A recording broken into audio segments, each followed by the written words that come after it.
So this is the project we've been working on since we got here. This the house and the land here is on an extreme slope, and we needed to get it ready for gardening, and this is a forest area that had gotten cleared, so the soil isn't near the type that you would want to grow vegetables, things like that, and it's a way more acidic, something that berries does real well in. And then we wanted to at least bring the slope up and make it more usable. So what I decided to do here then is, this is called Hugelkulture. So actually we've been doing this and building it up for a number of years, but underneath all that, and I mean, this is clear back up to right here is where the yard used to start sloping off hard. So you take old tree logs, stumps, logs, whatever, and you take the bigger portions and you put that down toward the bottom.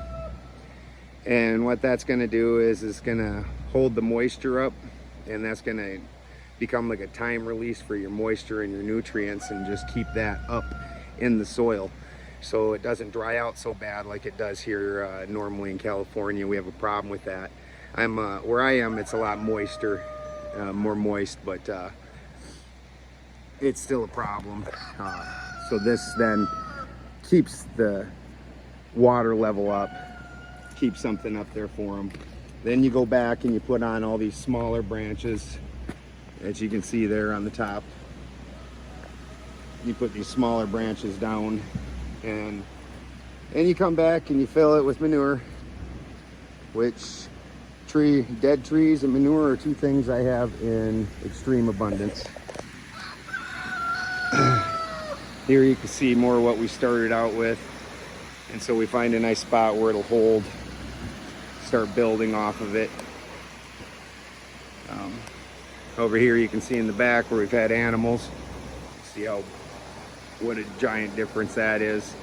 And then we're going to take and lay this out, fill this with wood, put branches on top, and then we'll transfer. This is a bunch of shit I've already collected from inside where they sleep and whatnot.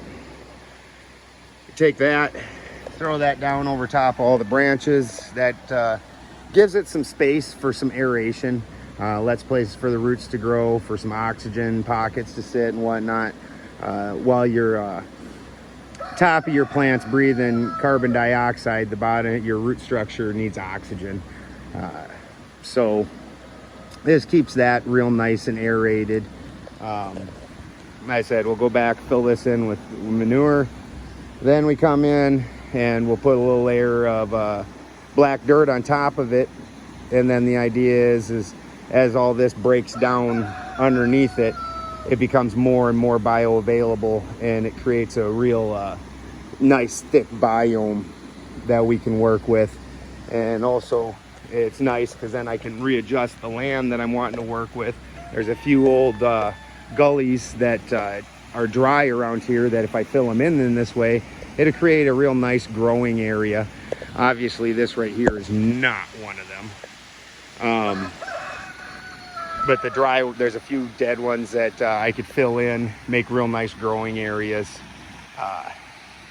So we'll finish putting this wood down, bring in some branches, and haul up all the spring shit. And I think this year we're gonna be able to do a lot of stuff. We got Sarah G here. She helps with the gardening.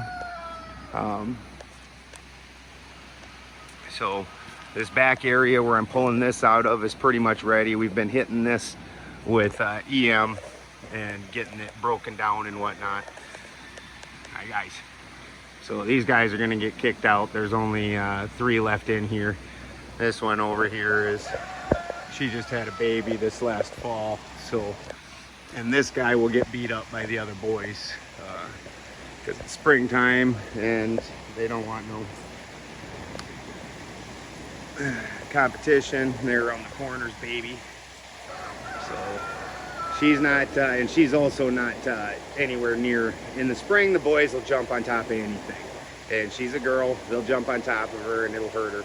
So we gotta keep them separated for the moment while we're getting this, and